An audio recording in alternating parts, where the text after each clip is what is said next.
नमस्कार, आप देख रहे हैं पब्लिक न्यूज टीवी और मैं हूं दीपक कुमार तिवारी। प्रस्तुत है पब्लिक न्यूज टीवी पर बिहार की प्रमुख खबरें। बिहार के नरकटियागंज अनुमंडल के शिकारपुर एवं सिकटा थाना क्षेत्र में शराब के धंधे का खुलासा हुआ है।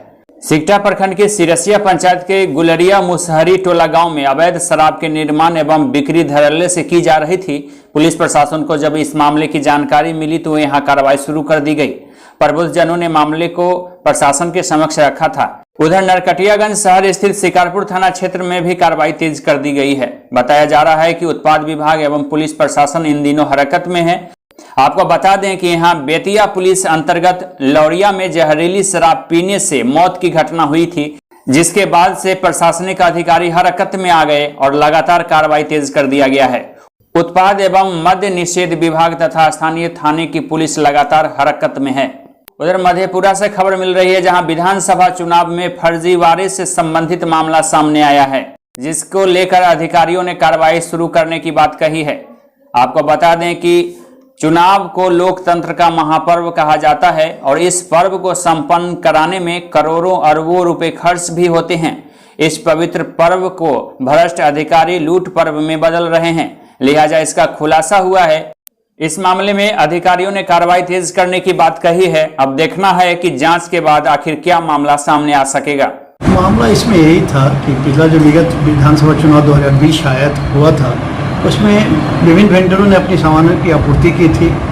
किसी ने खाना में, किसी ने टेंट शामियाना, किसी ने इलेक्शन मटेरियल उपलब्ध कराया था। उसका बिल आया था।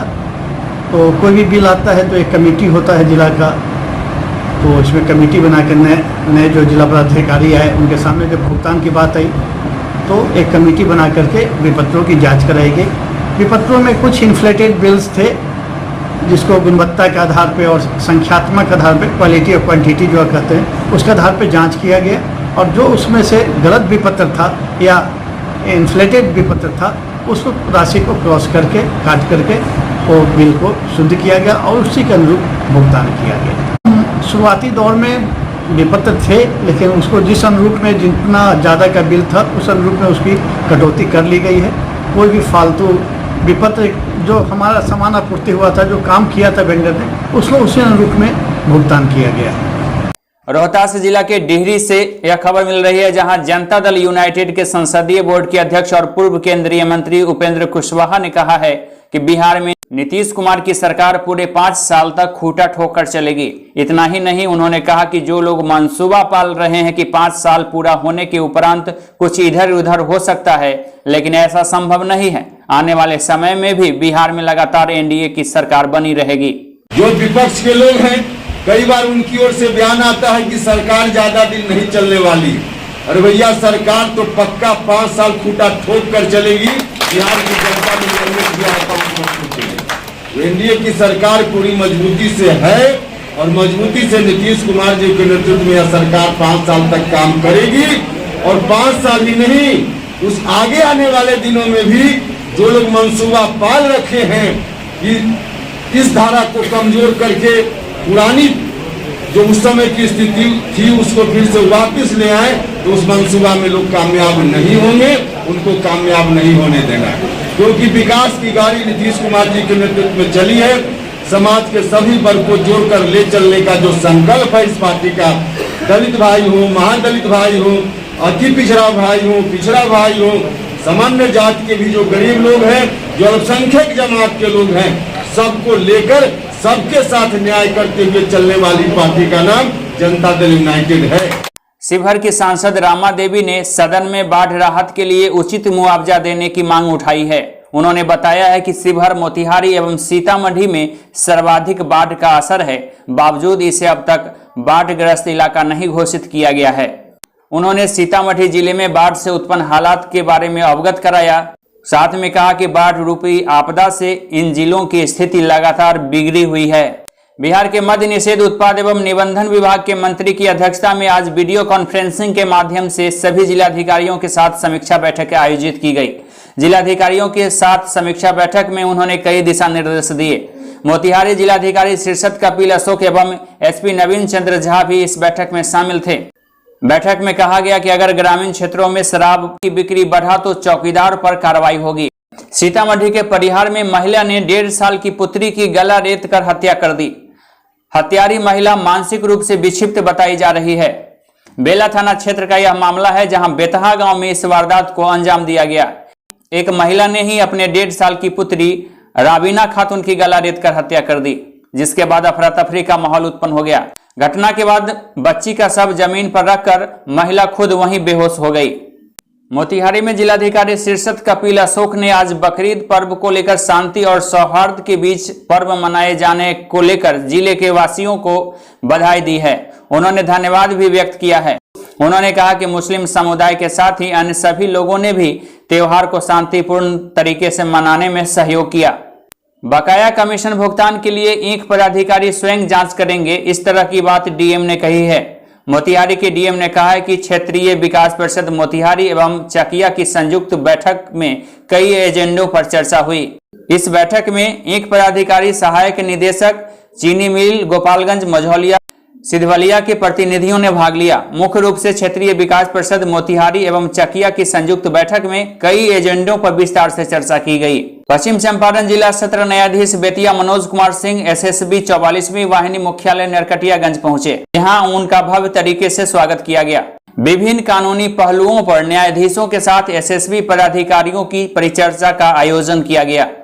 जैसे जैसे कोरोना से उत्पन्न स्थिति सामान्य हो रही है, शैक्षणिक गतिविधियां अब पटरी पर लौटने लगी है।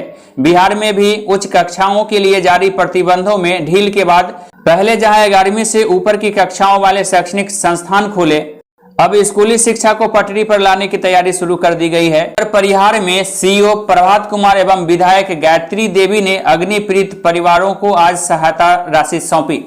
इस मौके पर विधायक ने कहा कि आपदा पीड़ितों को समय पर राहत पहुंचाने के लिए सरकार कृत संकल्पित है। सूबे में नीतीश सरकार हर क्षेत्र में विकास कार्य कर रही है। मोतिहारी में सड़क दुर्घटना एवं पानी में डूबने से हुई मौत के आश्रितों को मुआवजा देने की कार्रवाई शुरू की गई है। 15 लोगों के परिजनों को अनुदान राशि दी जाएगी। डीएम ने इसकी स्वीकृति दी है। आरटीजीएस के माध्यम से 1 सप्ताह के अंदर सभी मृतक परिवार के आश्रितों को बैंक खातों के माध्यम से यह अनुदान राशि दी जाएगी। समस्तीपुर 12 पत्थर चौक के पास शहर के समाज सेवियों की एक महत्वपूर्ण बैठक की गई, जिसमें विधायक अख्तरुल इस्लाम शाहीन की अध्यक्षता में यह बैठक का आयोजन किया गया।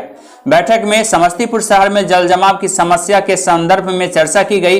फसल क्षतिपूर्ति, नगर निगम क्षेत्र के विकास तथा जनहित से जुड़े हुए कई मुद्दों पर विस्तार से चर्चा की गई और रणनीति बनाई गई। एक बार फिर से वैशाली जिले में जहां पुलिस प्रशासन सख्त दिख रही है, वहीं अपराध कर्मी भी अपराध कर पुलिस प्रशासन से दो हाथ करते नजर आ रही है। एक तरफ जहां यहां शराब माफियाओं पर नकेल कसा जा रहा है, वहीं अपराध कर्मी लूट एवं हत्या की घटनाओं को लगातार अंजाम देकर फरार हो जा रहे हैं। इसी क्रम में एक घटना वैशाली जिले के महुआ अनुमंडल क्षेत्र के कटहरा ओपी क्षेत्र का सामने आया है, जहां बीते 15 जुलाई 2021 को 10वीं कक्षा के एक छात्र का अपहरण कर लिया गया था।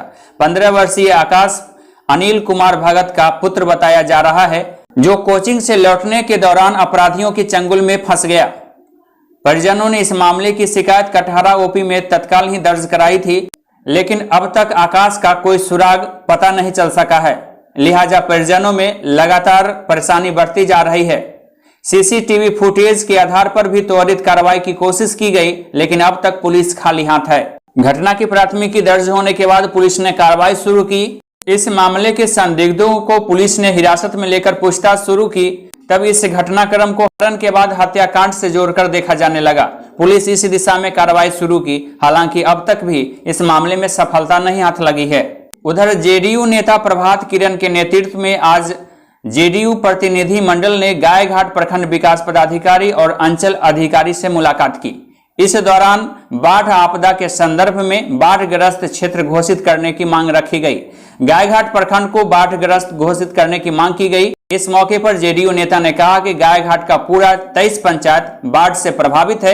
लगभग सभी जगहों पर बाढ़ का पानी पहुंच चुका है। लोगों को रोजी रोटी बंद है। उन्होंने कहा कि अविलंब अनुश्रवण समिति की बैठक बुलाकर सर्वसम्मति से गायघाट प्रखंड को बाढ़ प्रभावित क्षेत्र घोषित करने का प्रस्ताव जिलाधिकारी को भेजी जानी चाहिए। उन्होंने इस तरह का मांग रखा है।